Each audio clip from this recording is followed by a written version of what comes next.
जो आज हम एम्पियर का परिपथी नियम को पढ़ेंगे। क्लियर? यह यूनिट 3 का चैप्टर 4 है। तो उसी के अंतर्गत अभी तक हम लोग बायो सावर्ट के नियम से रिलेटेड पढ़े। अब हम एम्पियर का परिपथी नियम पढ़ेंगे। यह विद्युत चुंबकत्व में एम्पियर का परिपथी नियम है ना, यह स्थिर विद्युत के गॉस नियम के बराबर होता है। जैसे हम वहाँ पर विद्युत इलेक्ट्रोस्टैटिक में जो गॉस का नियम पढ़े थे उसी का ही ये इक्वलेंट है, बट ये इलेक्ट्रोमैग्नेटिज्म में है। सबसे पहले हम इसके स्टेटमेंट पर आते हैं। यहाँ पर किसी बंद वक्र के परितः चुंबकीय क्षेत्र की तीव्रता का रेखीय समाकलन उस बंद वक्र द्वारा घिरे क्षेत्रफल में से गुजरने वाली कुल विद्युत धारा का μ0 गुना होता है। वहाँ पर आप गॉस थ्योरम देखिएगा, वहाँ पर क्या था, बस यहाँ पर चुंबकीय क्षेत्र की तीव्रता है, वहाँ पर विद्युत क्षेत्र की तीव्रता होती है। क्लियर? तो यहाँ पर यह जो μ0 है वह वायु या निर्वात में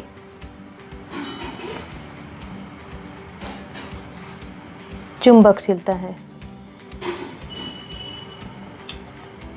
क्लियर? तो इस लाइन का शॉर्ट फॉर्म हो जाएगा integration of vector b dot vector dl equals to μ0I। यह एम्पियर का परिपथी नियम है। क्लियर? अब हम इसके लिए इस तरह से या तो ये डायग्राम बना सकते हैं या फिर हम इस तरह से ये वाले डायग्राम को बना सकते हैं, इस प्रकार से। ओके, चलिए मैं पहले इस डायग्राम, ये जो है, ये जो दिख रहा होगा ये कागज़ का तल दिख रहा है और यहाँ पर हम इस प्रकार से यह एक अनंत लंबाई का एक ऋजुरेखी तार लिए हैं, एक्स वाई के रूप में है ये। यहाँ पर ये देखिए, ये एक्स वाई और इसमें विद्युत धारा प्रवाहित हो रही है। सेटअप है, विद्युत धारा प्रवाहित हो रही है। अब इस चालक के चारों तरफ चुंबकीय बल रेखाएं संकेंद्रीय वृत्तों के रूप में यहाँ पर बनेंगी। ठीक है, जो चालक के लंबवत तल पर होगी। कैसी होंगी? चालक कैसा है? इस तरह से है और इसका यहाँ पर जो चुंबकीय बल रेखाएं जो बनेंगी वो लंबवत होंगी। अभी इसको मैं इस प्रकार से आपको समझाती हूँ। ये चालक हो गया और इसका तल जो है, चुंबकीय बल रेखाएं ऐसी होंगी, तो इसका तल क्या होगा? इस प्रकार से होगा, ये ऐसा। और यह चालक कैसा है? ऐसा है वर्टिकल में, लेकिन इसके ये सारे जो हैं ये कैसे होंगे? ऐसे इस फॉर्म में होंगे, ऐसे। ये आप देखिए, ये ऐसा और ये इसके इधर ये चारों तरफ जो हैं ये वृत्ताकार रूप में यहाँ पर ये चुंबकीय बल रेखाएं होंगी।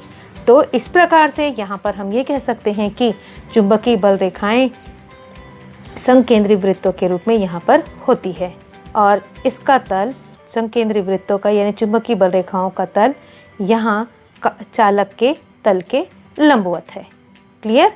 यहाँ पर हम इस केंद्र से स्मॉल r दूरी पर एक बिंदु P लेते हैं जहाँ पर हमको चुंबकीय क्षेत्र की तीव्रता का मान निकालना होगा। ओके, और यहाँ पर इसकी जो दिशा होगी वो इस प्रकार से होगी। क्लियर? तो हम यहाँ पर देखते हैं B की वैल्यू हमको फाइंड आउट करनी है। देखिए, यह डायग्राम जो मैंने ऊपर बताया वो इस तरह से भी हम बना सकते हैं, कहीं कहीं बुक में इस तरह से भी दिया है। यह एक्स वाई चालक तार है और यहाँ पर संकेंद्रीय वृत्त के रूप में ये चुंबकीय बल रेखाएं यहाँ पर दिख रही है। क्लियर? और यहाँ पर हम इसका डायरेक्शन बता देते हैं। विद्युत धारा इधर से जा रही है, यहाँ पर ये चुंबकीय बल रेखाएं इस प्रकार से रहेंगी। ओके, तो यहाँ पर केंद्र O से यहाँ हम स्मॉल r दूरी पर बिंदु P लिए हैं। यहाँ हम एक छोटा सा अल्पांश ले लेते हैं dl। ऐसे ही ये जो वृत्त जो दिख रहा है चुंबकीय बल रेखाओं का, ये वृत्त, यह जो है हम ऐसा मान सकते हैं कि यह छोटे छोटे ऐसे dl अल्पांशों से मिलकर बना हुआ है। तो फिलहाल हम बिंदु P पर एक छोटा सा अल्पांश लेते हैं dl, जहाँ पर हमको चुंबकीय क्षेत्र की दिशा निकालनी है। तो ये जो B यहाँ पर जो चुंबकीय क्षेत्र होता है उसकी दिशा तरफ होती है, और यहाँ जो ये DL है उसके भी दोनों वेक्टर होते हैं, ये हमको पता है, तो इसकी भी दिशा इस तरफ होगी। क्लियर? तो इसी के लिए हम फिर आगे देखते हैं।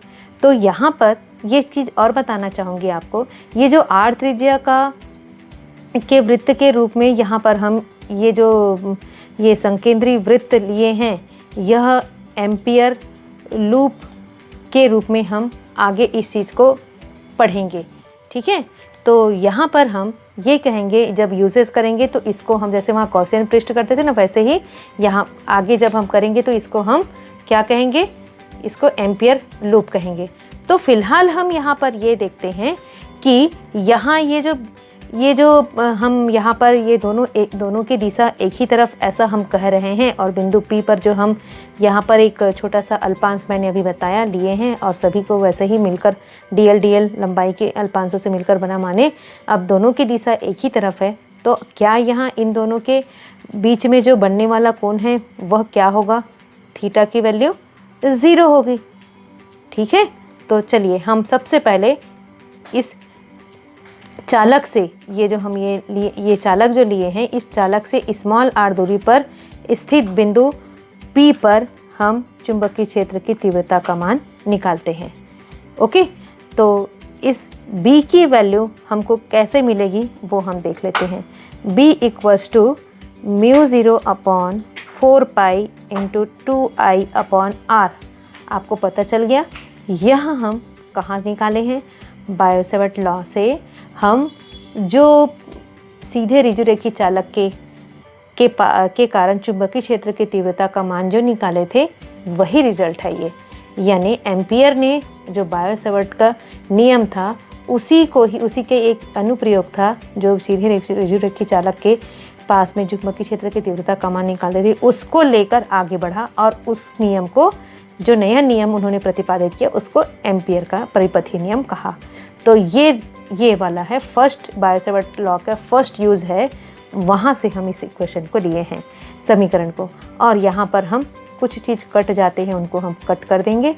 तो फिलहाल B = हमको मिल जाता है यहाँ पर μ0I/2πr। इसको हम फर्स्ट इक्वेशन दे देते हैं। क्लियर?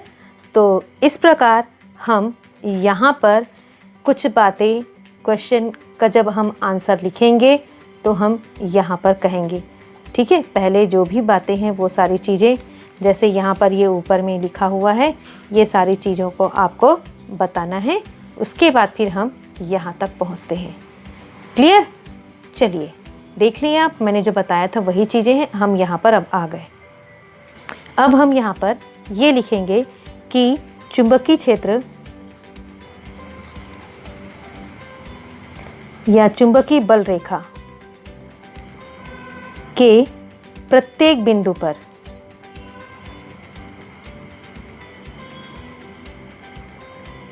चुंबकीय क्षेत्र उस बिंदु पर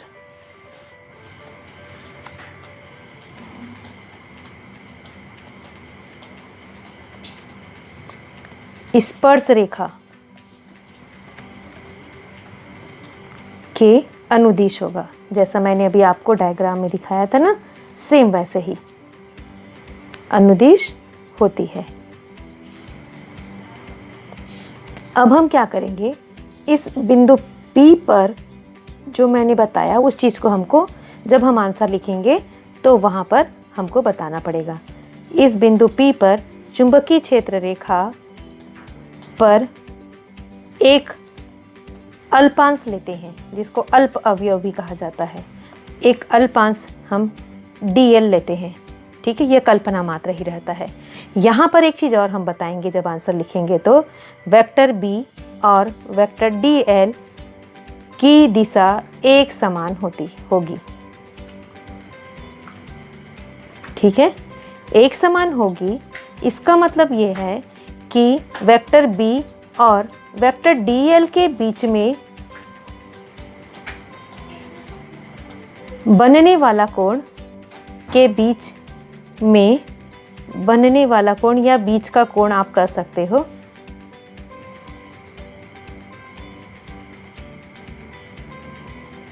theta equals to 0 degree. Okay, अब हम यहाँ पर इस बिंदु P से आप डायग्राम देखिए, आप इस बिंदु P से गुजरने वाले जो चुंबकीय क्षेत्र रेखा है वह वृत्ताकार है, ये हमको दिख रही है।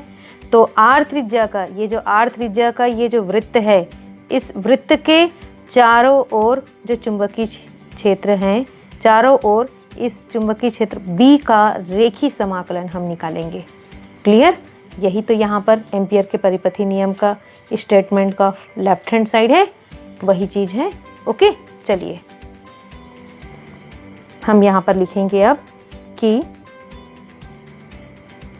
बिंदु P से गुजरने वाले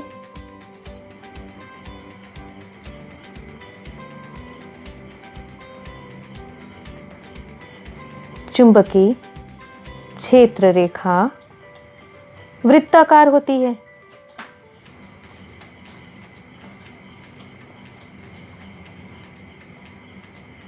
ओके, अब फाइनली हम ये कहेंगे कि R त्रिज्या जो हम लोग देखे ना लास्ट, जो बिंदु P से गुजरता है, तो R त्रिज्या के वृत्त के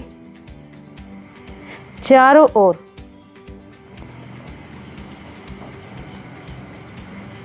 वेक्टर B का यानी चुंबकीय क्षेत्र का हम रेखीय समाकलन निकालेंगे। समाकलन 3 प्रकार के होते हैं, आपको पता होगा। एक होता है रेखीय समाकलन, पृष्ठीय समाकलन और आयतन समाकलन। यहाँ पर हमको रेखीय समाकलन का यूज़ करना है। जैसे देखिए, ये हो जाता है आपका रेखीय समाकलन।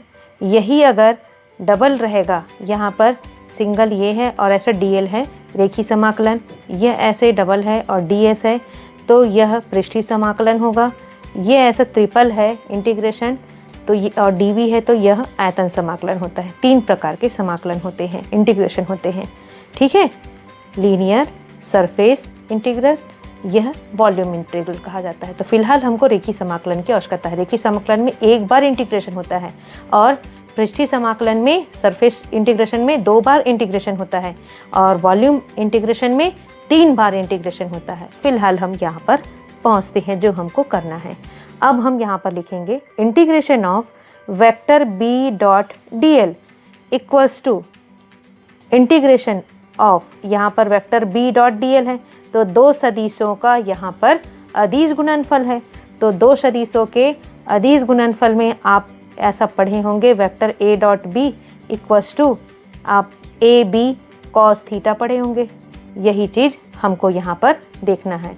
तो यह 2 सदिशों का अदिश गुणनफल है। अगर सदिश गुणनफल होता तो क्रॉस रहता है यहाँ पर। ठीक है, यहाँ पर, और इसको उसको कहते हैं डॉट क्रॉस प्रोडक्ट, और यहाँ पर डॉट है तो यह जो है डॉट प्रोडक्ट कहलाता है इंग्लिश में।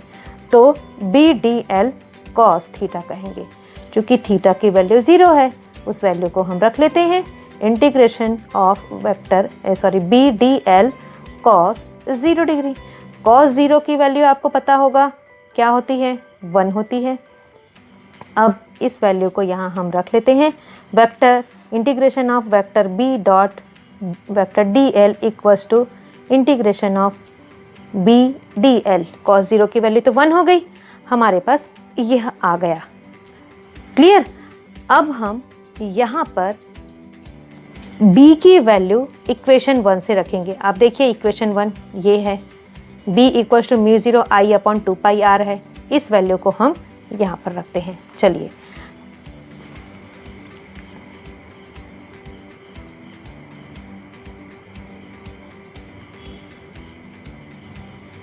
ठीक है, यहाँ हम इस तरह से रखते जाएंगे।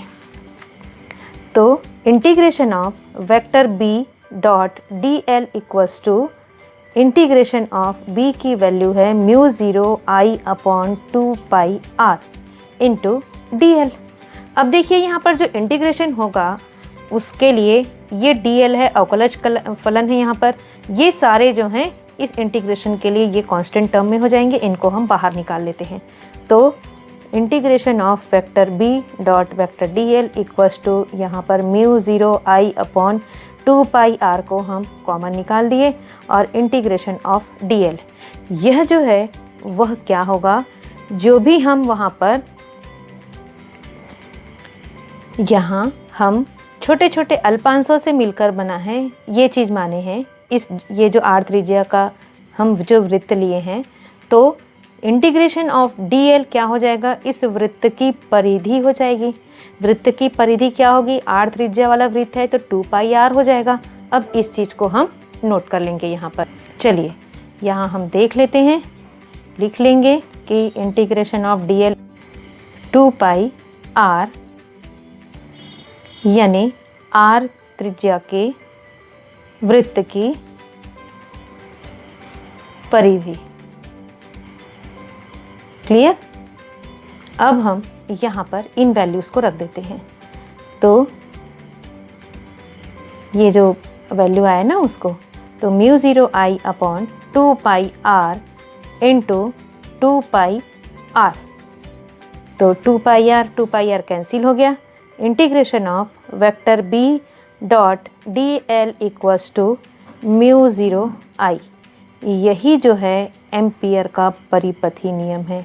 आप गॉस प्रमेय या गॉस नियम का भी आप जो रिज़ल्ट है उसको आप यहाँ पर मिलाकर देखिएगा। वहाँ पर क्या था, integration of E dot D L equals to क्या था, वहाँ पर आई की जगह में क्या था, क्यू था, है ना।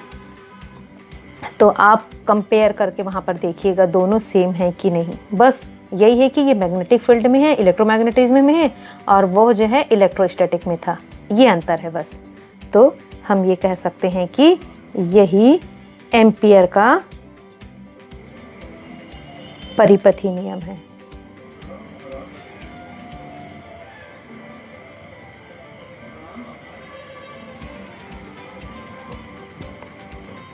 क्लियर, ठीक है। तो इस प्रकार से हम यहाँ पर इन सारी चीज़ों को समझ सकते हैं। कहीं कहीं ये जो डायग्राम है, आपने जो ये देखा है डायग्राम, ये इस प्रकार से, ये जो x है वो इस तरह से भी हम बता सकते हैं। ये धारा I जा रही है, ये जा रहा है P, और यहाँ पर इसको हम यहाँ पर यह जो है बिंदु O है, यहाँ से हम R त्रिज्या ले लिए, यहाँ पर बिंदु P है, यहाँ पर हम ये जो है एक्चुअल में इस तरह से भी इस तरह से होता है ना। ये अगर त्रिज्या को आप ऐसे लोगे तो इसके पैरेलल आ जाता है, बट वो उसके पैरेलल नहीं होता है, ठीक है। तो वो डायग्राम बनाने पर डिपेंड करता है। और DL, ये दोनों जो हैं यहाँ पर जो DL लेंगे, दोनों एक ही डायरेक्शन में रहते हैं इस तरह से। यहाँ पर तो एक ही डायरेक्शन में है, यानी यहाँ पर थीटा की वैल्यू 0 होती है। हम डायग्राम को इस तरह से भी शो कर सकते हैं। क्लियर।